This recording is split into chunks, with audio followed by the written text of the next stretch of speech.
What's going on, everyone? My name is Apostle Peter. So, the reason why I decided to create this video is for the sole purpose of those military members that's out there. So what I'm going to talk about is some of the reasons on some of the things that you should do once you get into the military, okay? So, quick little background on what I've done. I served 10 years in the United States Marine Corps. There's a lot of things that I learned over these course of these 10 years that I started applying in year 5. I wish I would have done it sooner, but I have applied it since then. And ever since then, now I am where I am today. I ain't gonna say I'm like super successful, but personally to me, I am financially stable and I'm financially literate because of the stuff that I have done.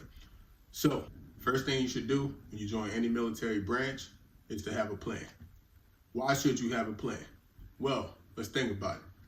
When you walk down to that recruiting station and that recruiter asks you, what are these 3 things, or what out of these 7 little tags, what interests you the most? Most of y'all probably pick, stable paycheck, adventure, or probably education. I know I did. Adventure and education was pretty much my top 2.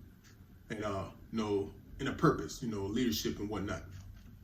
Well, that was your plan. You wanted to join because of those top 3 things. That he ran down to you exactly what those 3 things pretty much meant, all right? You go through boot camp, you go through MCT, you go through your MOS training, schoolhouse, whatever the case may be, then you end up hitting the fleet.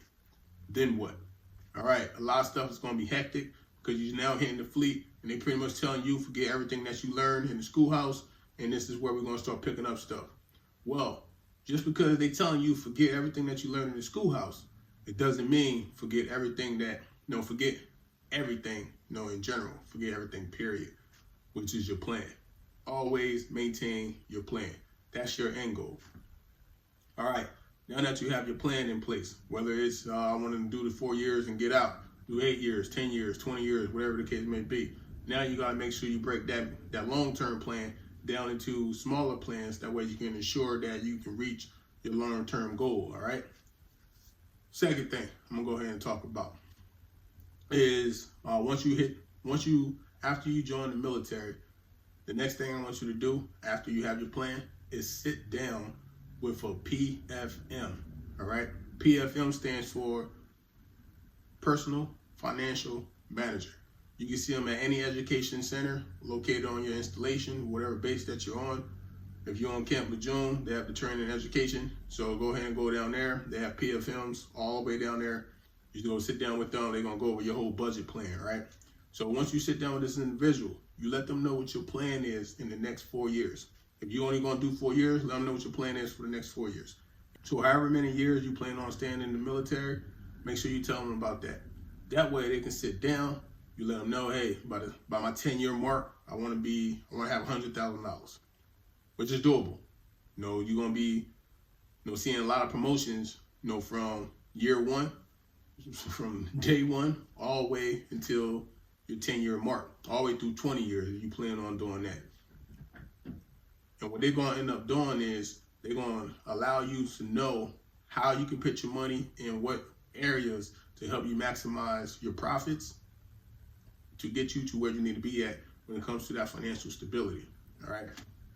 Again, this is something I wish that I'd known when I was, a junior Marine, but sadly, my leadership ain't giving me the information that I needed to know. I had to learn all this stuff on my own by reading books and whatnot. And I can also recommend books. I'll put that in a separate video. That way everyone can have an understanding of exactly where my mindset is and exactly how I got to where I got to today. All right. Then the third thing I want y'all to look into is your education. So once I joined, my leadership was telling me, hey, you're not going to have a lot of time to go to college, which was a whole bunch of BS. The reason why, mainly, I ain't really going anywhere. I did deploy. However, I still had time to do schoolwork even while I was deployed. And here's another thing. If the gunnery sergeants or the staff sergeants are deployed along with you, because, even though you're a junior Marine and whatnot, when you get over there into those in country and whatnot, you are not there just all junior Marines or all junior service members. You're going to have leadership as well that's going to also be there. They're in school. So if they can have the time to go to school, why can't you have the time to go to school as well? So even if you're deploying or you're in the field, you should still have time to go ahead and go to school. And today, with everything's online, most universities have they have an understanding of exactly what the military goes through. So what they end up doing is they'll accommodate the time that you're away. Okay, I need you to do these assignments before your field operation. That way you can get graded, before you go out there for a month, 2 months, whatever the case may be. Or you're going to deploy, all right, instead of every week, we're going to need to see you on a monthly basis or twice a month, whatever the case may be. You just got to talk to your instructor in regards to that. So if someone tells you, hey, you ain't going to have time for education, that's a bald-faced lie. You will have time, and that's going to be important to set you up for your future success, all right? Now, in regards to the whole education, one, know which route that you want to take. If you're in the MOS that you like, hey, I really wanted to do this, not open contract, which I was, like a dummy. If you exactly know which MOS you're in and what job you want to do, then check it out. They have this program called the COOL program, all right? It's a Navy program, but the Marine Corps, the Department of the Navy, so it works out. So what it stands for, COOL, is Credentialing Opportunities Online.